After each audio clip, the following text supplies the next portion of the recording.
Hey guys, Rick again. Let's do the third park in a day, Animal Kingdom. I'm going to show you guys around, see what it's like. I've been here before, obviously. Make sure you do Avatar, get that Genie Plus and pay for that pass. Let's do it. We'll see how we go. I've got a lot of batteries, so if this cuts out, I'll jump to the next clip with a new battery. Let's do it. Look at that cool sign. Fly on the back of a Banshee. That is the best ride here at this park. I'm going to do safari today too, take you along on a safari and add it to this vlog.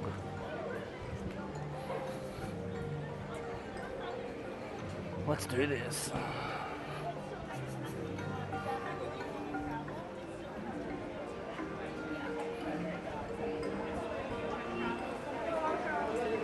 Hello.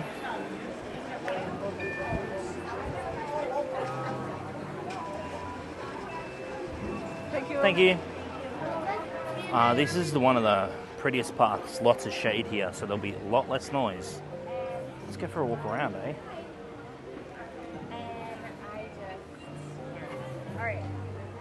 Let's go this way.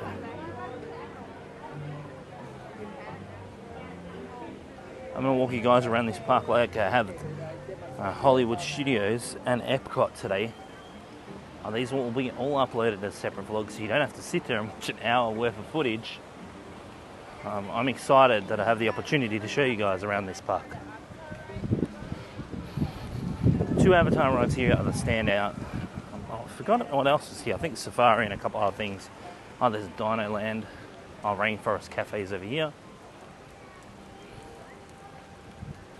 I'm walking the opposite way, but I don't care. Quick reminder, make sure you drink lots of water. A little lounge down.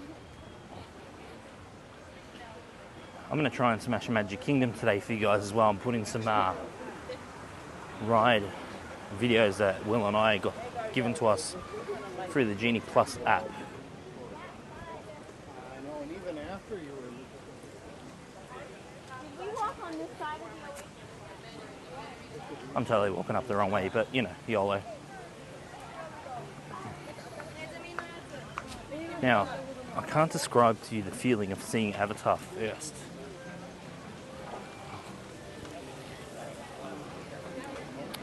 I love this park.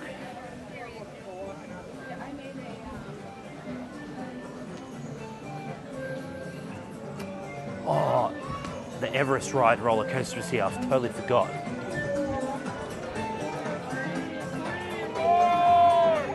Now, how you tell you're in the center of the park is this amazing custom-made tree.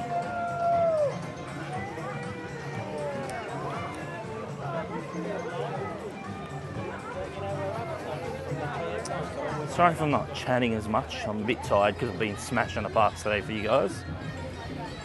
As per usual, a bottle of water before I leave. Smash that down on the free buses they have here.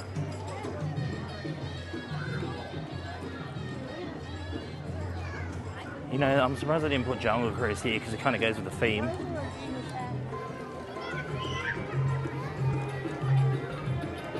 Let's go to Pandora first, eh? Show you guys what's it about. Show you guys around.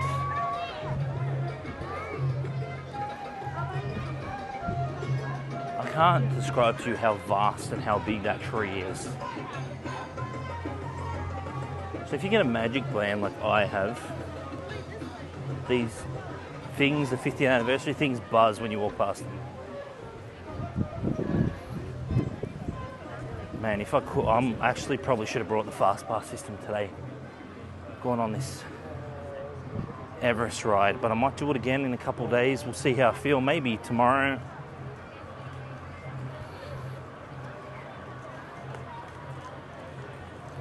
Now, those who have autoimmune disease or, you know, have some sort of disability, I would suggest doing the parks over a span like I did. I did it over 5 days. I am quite sore today.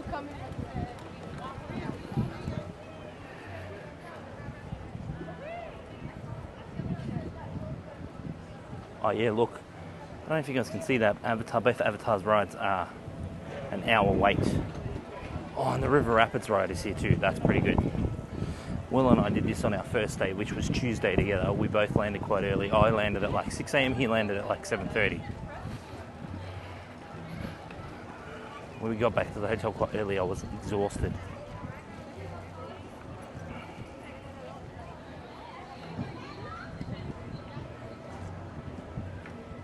Let's check this out. I'm going to be walking to Pandora right now. Now, the previous vlog, Epcot's probably going to be a large one. I don't know how big this one's going to be, but I added the safari in there and recorded the safari, so it could be a big vlog. But you know it's worth it to capture the safari.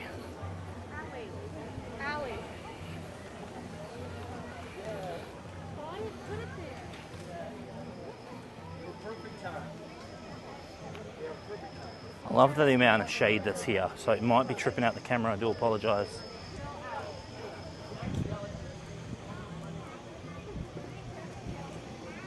Beautiful river. Oh, sorry guys. Oh, here we go. I think we're coming. We're not far from Avatar. Now, a reminder, make sure you bring sunscreen.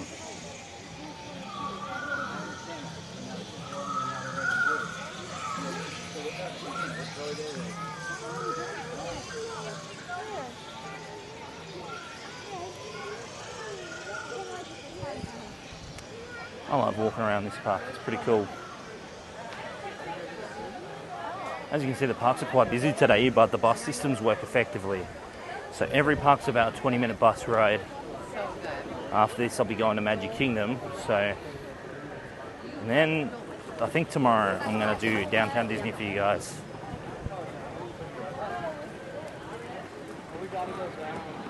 Oh yeah, Avatar's over here.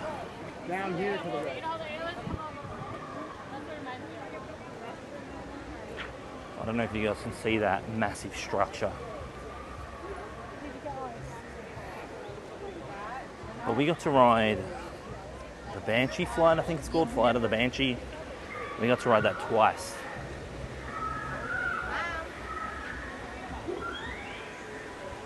Let's go back this way so we can get a decent photo for you guys.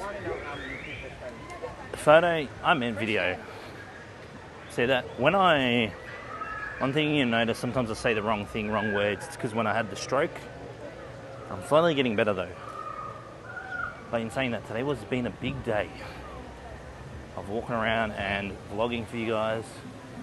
But it's worth it because I want to show Caroline and the team at home and you guys what I've been up to.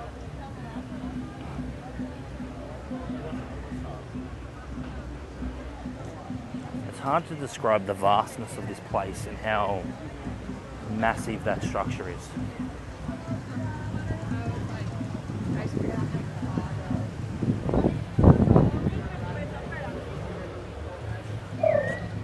Now I've got a warning that the battery's at 10%, so if it dies I'll chuck in another battery. Okay, here is one of the rides. I think this is the boat ride one.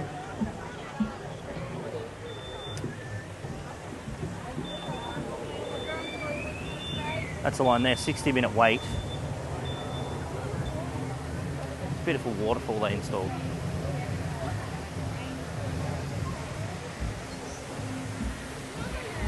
It's just so amazing. Imagine how pretty it would be at night time. They do sell a pass to do it at night time here. Oh, I can see that.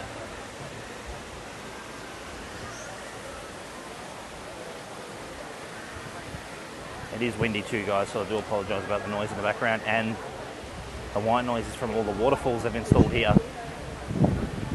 As you can hear, it's windy right now. That's why it's like making a weird noise. Now the other one, the Flight of the Banshee, I think it's called, 65-minute wait. Now it's going to get extremely noisy here. But like I said, pay for Genie Plus. Don't wait in line for hours and hours and hours. It's not worth it. If you want the best of your Disney experience, buy the Disney Plus, do Lightning Lane, pay the extra, it's worth it.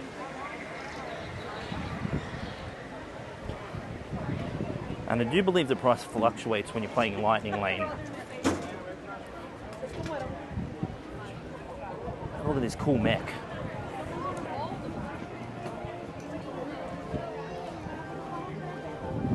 Got all Avatar merch in there.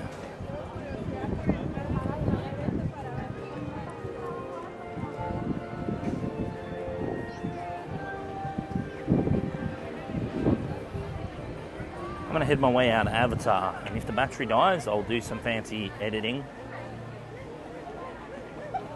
That's gonna be my night tonight, I think, editing these vlogs. I wanna see if I can record Magic Kingdom at night time, but what I might do is be sneaky about it and do it tomorrow night.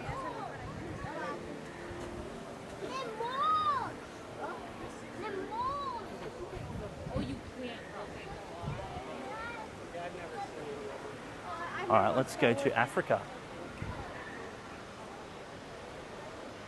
Well, actually, let's go to the Discovery Land, because Africa, I think, is where the safari is. No, let's see Africa. We're here now. Hear the wind, sorry guys, it's quite windy here, quite blowy.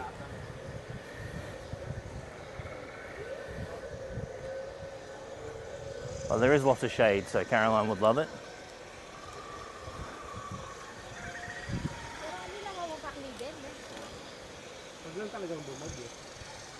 At least it's not as busy here. Hear all the noises that Disney's added to make it like you're actually not walking through a forest.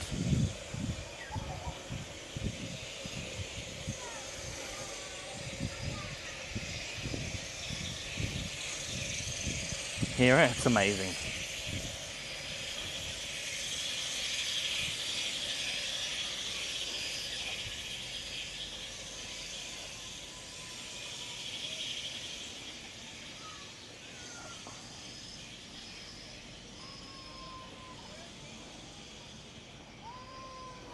Oh, this poor guy is crying.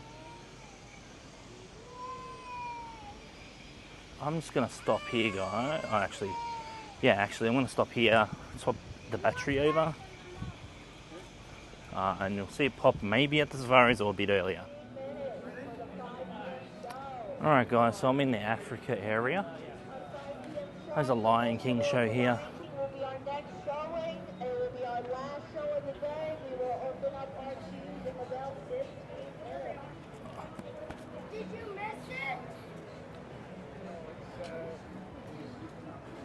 It's a beautiful area here. Let's go do the Kilimanjaro safaris. I do apologise if I butchered that. That was terrible.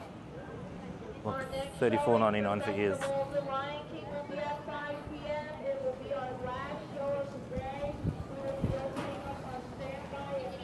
I've been this is my third park, and I'm just vlogging. It's about 45 minutes at each park, bouncing around and doing the bus system. I don't feel as bad, but it is hot. So I think I'm gonna have to get something cool at the next park, Magic Kingdom. So I'm gonna just have a look. I think the safaris is this way. And these really cool marketplaces, they do like a cool show.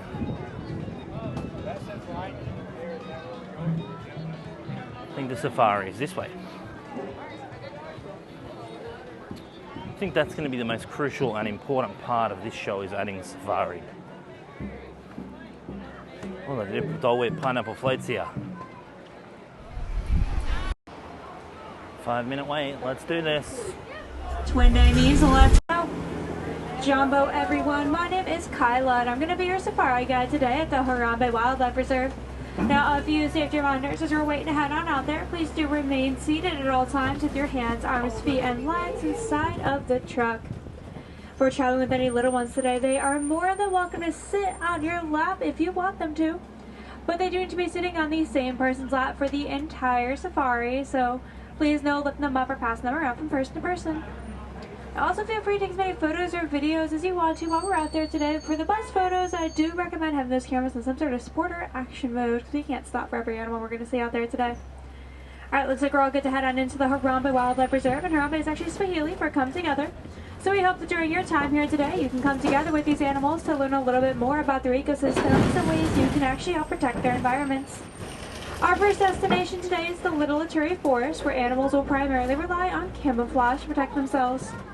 It looks like over there on our right we have an okapi, and despite that okapi's horse-like body and zebra-like prints on their hind legs, they're actually the closest living relative of giraffe.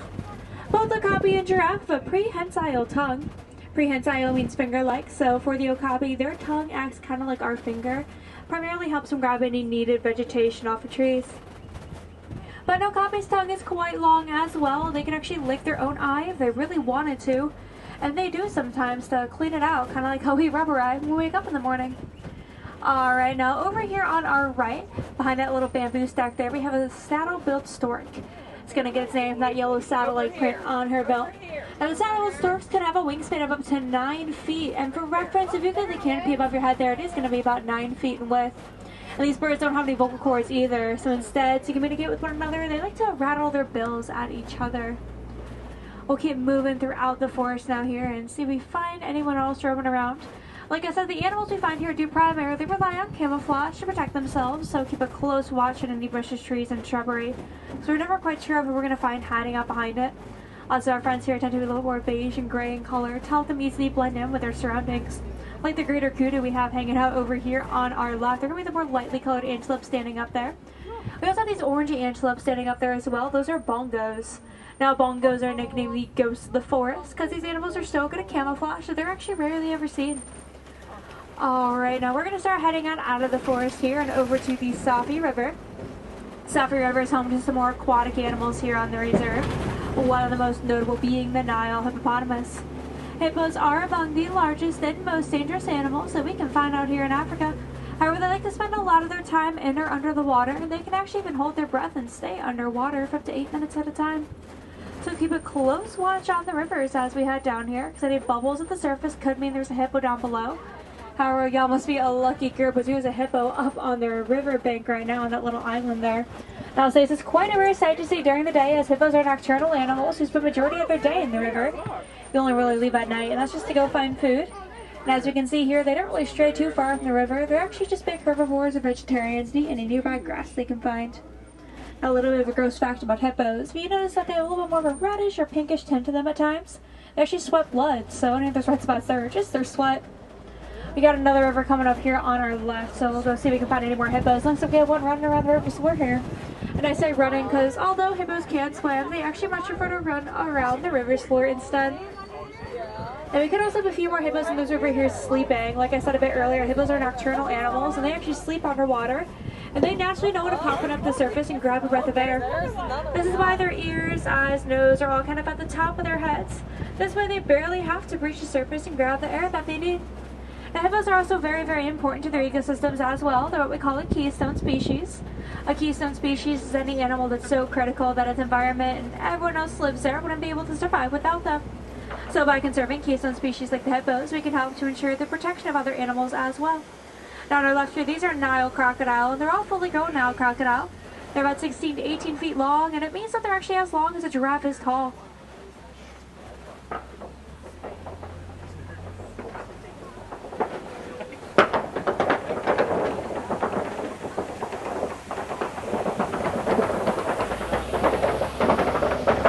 Now those Nile crocodile there are pretty big, but despite their size, they can actually go weeks if not months at a time without ever eating.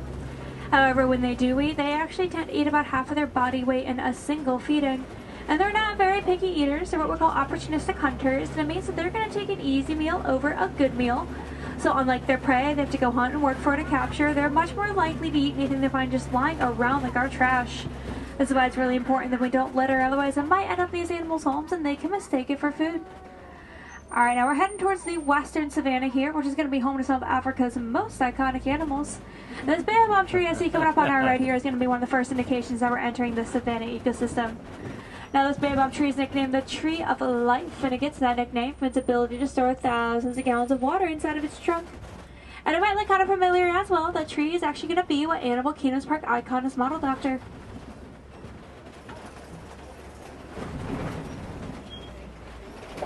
Now, as we start winding on down this hill, we can normally get a pretty good overlook at who we'll find out in the savannah today. I will say we're never quite sure of who we'll find here, as it does largely vary depending on the animal's sleep and migration patterns, but looks like we're going to be greeted by some springbok here in just a moment. They'll be on the right-hand side of the truck. There's a smaller antelope down by those bushes. Now, springbok are the national animal of South Africa, and they're also in the top 10 fastest land animals. When frightened or excited, they can leap up to 6 feet in the air or 13 feet forward. They can also do both those actions together, and it's called pronking. You also have a couple of wildebeest hanging out over here as well. Now, if you've ever heard of an animal called a gnu, it is going to be the same exact animal as a wildebeest. They get the nickname gnu after the sound they make, but their name actually means wild beast. And I'm sure we'll see a few more throughout our journey here. They are going to be the second most densely packed mammals on Earth. The only mammal that we find more densely packed than a wildebeest is just us humans, and wildebeest herds can actually end up being millions upon millions of wildebeest large. So large, in fact, that when they run around, they'll produce a dust cloud so big that it's been seen from the International Space Station. Running around on our left here is a pack of African wild dogs. Now, they get their nickname the painted dogs because the coloration of their coat. They're not very territorial animals, they're actually pretty social. You can usually spot them hanging out in packs of about 5 to 15 dogs at a time. Now, they are amazing predators with about a 90% success rate in capturing their prey. However, one of the biggest threats to the African wild dog population are snare traps. And a unique way that we can help out the dogs is just by buying artwork through use of snare traps. That way it stays out of the savannah and decorates our homes instead. Alright, we got a couple of friends on our left here. We have some sable antelope in the back there. They're actually the emblem of the Harambe Wildlife Reserve, and also some Hartmann's mountain zebras. People often question if a zebra is black with white stripes or white with black stripes, and the color of the skin on the zebra's nose can tell. All three of those zebras there look to have a black nose, and it means that they're going to be black zebras with white stripes. Just like our fingerprints, each zebra stripes are unique to itself, and this is exceptionally important for baby zebras. They actually recognize their mothers based off the unique strip pattern. As expected, we have a few more wildebeest over here. They're by some termite mounds, which are the tall pointed structures on either side of the truck. Termite mounds are porous and as hard as concrete from baking in the sun all day and made into dirt, saliva, and dung. Personally, I don't know if dung would be my first choice of building material, but it might be my number 2. Now, lots of animals like to use these termite mounds kind of like a scratching post, and when they get a little bit more worn down from that, smaller antelope like the springbok up there are going to look on top of the leftover stubs or any potential predators. Unlike the animals that we saw a little bit earlier in the forest, who primarily rely on camouflage to protect themselves, here in the savannah, the animals tend to be much more reliant upon their speed and agility to evade any potential threats. And there's the springbok again. Looks like they made their way on out to say hi to us, and a little bit easier to see here.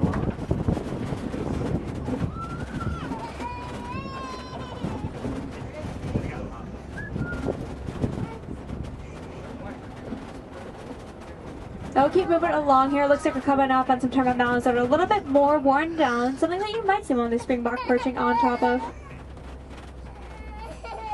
But just around the corner here as well, looks like we have a few more wildebeest and a Maasai giraffe roaming around. Now, you'll be able to tell Maasai and other subspecies of giraffe by looking at the pattern of their coat. Maasai giraffes tend to have spots with a little bit more of an irregular and jagged pattern. Giraffe there looks to be looking for some food, which is very expected. Giraffes do spend the majority of their day eating, and it's due to their unique digestive systems. They're what we call a ruminant. Now, ruminants are any animals with a 4-chambered stomach, and giraffes are the largest ruminant. They're also the mammals with the highest blood pressure, and as you can probably guess, the tallest animals in the world. It is.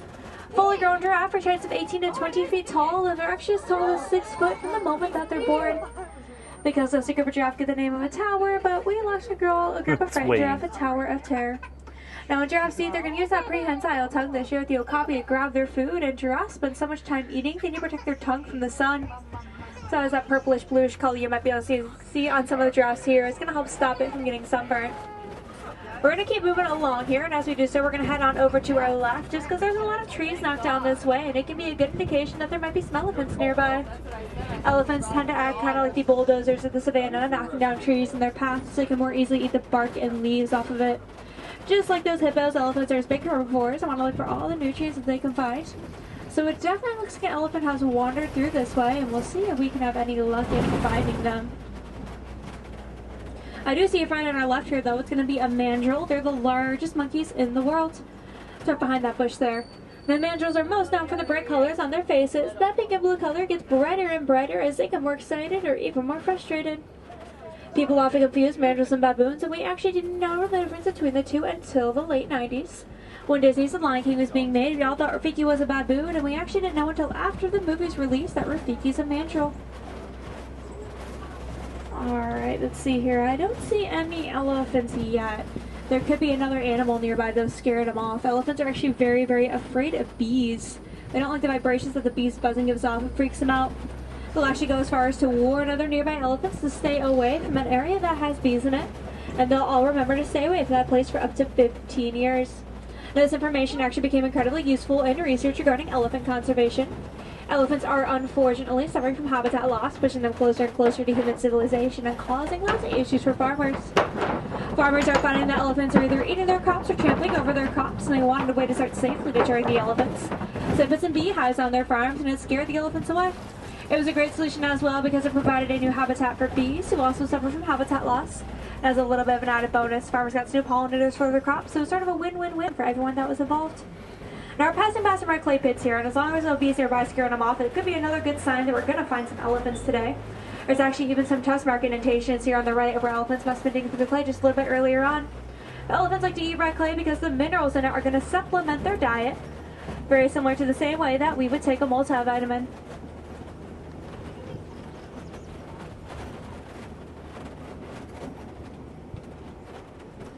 Unfortunately, it does look like there might be a beehive or something nearby scaring all these elephants away, but that's okay. We'll keep driving along here, see what other animals we can find roaming around. It looks like we are going to start passing by a couple more baobab trees here, though, and another nickname for the baobab tree is the upside-down tree, because when it doesn't have its leaves, it kind of looks like it grew upside down and its roots are sticking out. And these baobab trees normally will go leafless for about 9 months throughout the year, just help out with water retention. That's going to be very, very important to the animals here. Africa has prolonged rainy or dry seasons, so in those droughts, animals often use their tusks and horns to poke and prod at that trunk and try to get the water out, create a sort of water spout out of it. So if you see any of those scratch marks on the trunk there, it's just from the animals trying to get that water out of it.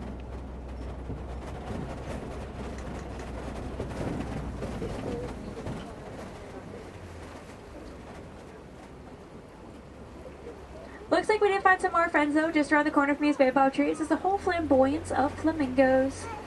Now a flamboyance is what you call a group of flamingos. And as we get a little bit closer here, take a look at that island that they're standing on. It's actually going to be a hidden Mickey. And if you look just behind too, this little grassy area, I see an elephant hiding out back there as well. Now these flamingos here are greater flamingos. They're going to be the tallest and the lightest pink of all flamingo species. And we'll pull around here and see if we can get a little bit of a better look at what the elephant is up to. Now it looks to have some dirt or sand on its back, and lots of elephants like to use their prehensile trunks to fling dirt, mud, sand, grass, hay, really whatever they can find onto their backs. This acts kind of like a natural sunblock for them because elephants have super, super sensitive skin. I heard some people say rhinos. I think those rhinos are kind of blocking the road right now, actually, so I'll be hanging out here for a moment. We'll see. The reserve is the animal's home, so if they want to be in the road, we will give them the right of way. We'll inch forward as much as we can so y'all can see the rhinos a little bit better here. We have one of the babies actually. Oh, I see. They're pretty close to the road here, but as I was saying, we have one of the babies up on top of that hill there, and Disney's very, very happy to say that we actually have 3 baby southern white rhinos here on the reserve. When fully grown, they'll be about 4,000 to 5,000 pounds, and we cannot wait to see them get that big. I think we're just going to hang out here for a moment, friends. We'll pull forward as soon as we can so y'all can see. Wow. Oh, we do have an ostrich up there, too. I think they're also kind of blocking our path a bit. Oh, he's cool. Now, an ostrich is the largest bird and the fastest animal on 2 legs, and although it does look like it's walking away from us, we'll definitely wind around and try to see if we can get a little bit closer to it there eventually. Maybe not. Change its mind. It's heading towards us. Ostriches actually have the largest eyes of any land animal, too. They're about 2 inches.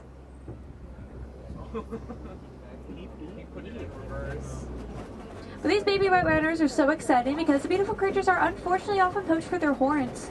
They're thought to have some medicinal value to humans, and it makes them extremely valuable on the black market, but nothing's been scientifically proven. What we do know about a rhino's horns is that they're made up of keratin, the same material in our hair and fingernails, and actually just how we file our fingernails, rhinos file their horns. If you notice that any of the tree trunks here at the bark at the bottom is a little bit worn off, that's when the rhinos rub their horns up against it to use it the same way we do a nail file. Alright, this thing looks like this ostrich might be crossing in front of our truck, so we're just gonna let her do so. And keep moving along here. Now, sorry keep paying close watch on any shadows that you see over on our left. Cheetahs like to hide out over here, as they don't really like to be spotted. She has somewhere to go all of a sudden. I actually do see a cheetah laying down up there too. Now, cheetahs are the fastest land animals, reaching speeds of 60 miles per hour in just 3 seconds. However, they can't stay at that speed for very long, and it takes them quite a while to recover after a run. After capturing their prey, cheetahs normally have to wait about 30 minutes to enjoy their meal, just because it takes them that long to catch their breath once again. Cheetahs are also a little unique from most big cats, as they actually prefer to go out and do their hunting during the day. Also, unlike most cats in general, cheetahs don't have retractable claws. They got another one laying down there. But just like your common house cat, cheetahs will purr. They don't roar like other big cats do. They actually don't even have the ability to roar if they'd want to. We're going to slow down a little bit here. We have that ostrich walking right in front of our truck, and we're just going to let her lead the way, move Polly behind her. We're just swinging her very slowly. Alright, here. Bye, ostrich. Thank you. She's led us on over to a kopie, which is this tall rock formation that lots of predators like to come to because it serves as a great vantage point for them to look down over their prey.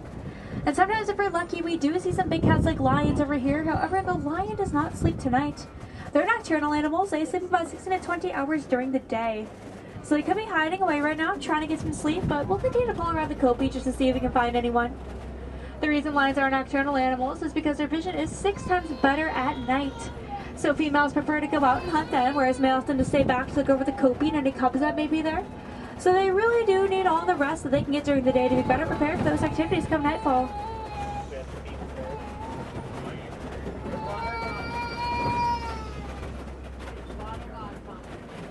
Looks like they all might be, I see them, they're all the way down there hanging out in the shade.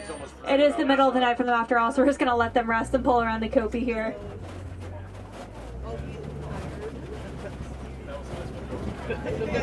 The missile. Now, it does look like we have some other friends around this side on our right. In just a few moments, we're going to have another 10 antelope. These are going to be waterbuck. They're kind of hanging out by that truck over there, so we'll grab a closer look. But waterbuck get their name because they like to hang out near aquatic environments, as they like to drink a lot more water than the average antelope does. We have a couple more ostriches over here, too. Now you can tell male ostriches from females by looking at the color of their plumage. Males tend to have feathers that are a little bit darker in color than females, and they're a tad bit larger overall as well. So all the ostriches that we've seen here today look to be females, and their nest is actually just up here to the right. We'll go see if they've laid any eggs. And it looks like we are in luck. Now those larger spheres you can see on the ground there are ostrich eggs. They weigh about 3 pounds each, which is equivalent to 2 dozen chicken eggs. And they're very, very strong as well. A fully grown adult male could actually stand on top of one of those eggs and it would not even break. Alright, now we're going to start making our way on out of the savannah now and over to Magadi Glen. Magadi is speaking for geysers. We might see some small geysers over here. But it's also home to the Warden's Post. And we're never quite sure of what the Warden has been up to.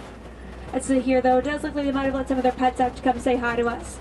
The Warden has some Nigerian dwarf goats here on the reserve. I see one in the backyard there. And I know that they're going to look small, but I assure you that they're all fully grown Nigerian dwarf goats. Now these goats have incredible balance, which allows them to climb around and perch up high on places. And they can be very playful animals as well, which is critical in their youth because it allows them to mature physically. Hey guys, welcome back. Sorry about the abrupt end to the safari. The camera died and had to cool down. Obviously this is my third park today, so everything's going a bit fast. Sorry about that. Just wanted to show you guys what I see walking through this lovely park. Hope you enjoyed the safari. I know it was a long one. I'm currently heading back to the exits. Wow, how pretty is the river?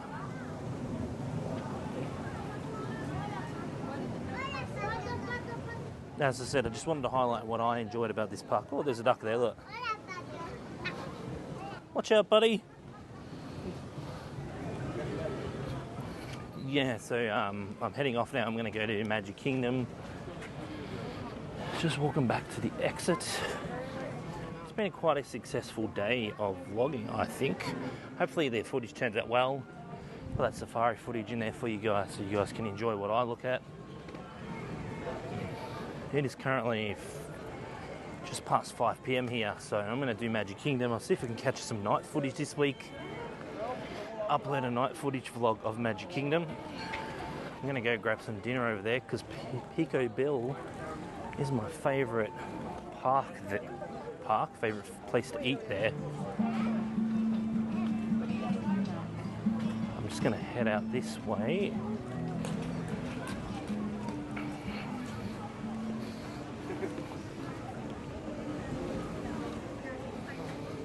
Such a pretty park. In my class, it's just like the girl. Back there. It's so cool watching kids for the first time coming to Disney parks. On the way out, I'm going to grab a bowl of water because I did have a pineapple Dole Whip float, which is my favourite Disney treat. Been having one every day because it is hot as here. I won't show you Dino Land because it's quite depressing because they've taken a lot of stuff out. There's a dino ride there. It's alright. It's okay, and I do apologise too. I said I was going to show you guys the dolphins at Epcot, but I don't agree with that, so I don't think it's right to put that on camera. But I'm sure if you Google it or YouTube it, you can see plenty of footage.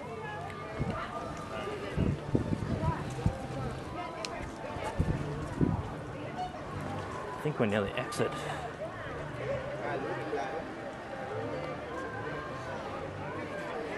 Park exit this way.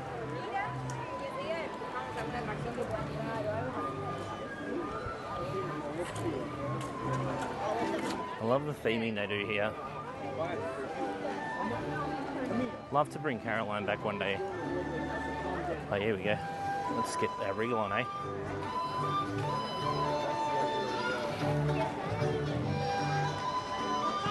Now, most of the parks have specific items you can buy at certain parks, but the only thing I'm really interested in is a Tron figure. But yeah, it's been a good time today. I've rushed through 3 parks just so I can show you guys how awesome it is. I look forward to showing you guys Legoland because it'll be the first time I've been in years and seeing all the updated, so I'm going to record a lot of footage there. It'll probably be an hour vlog most likely.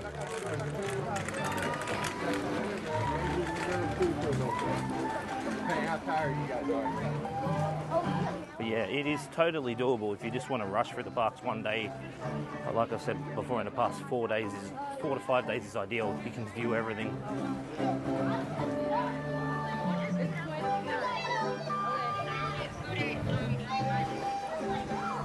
I think it's this way.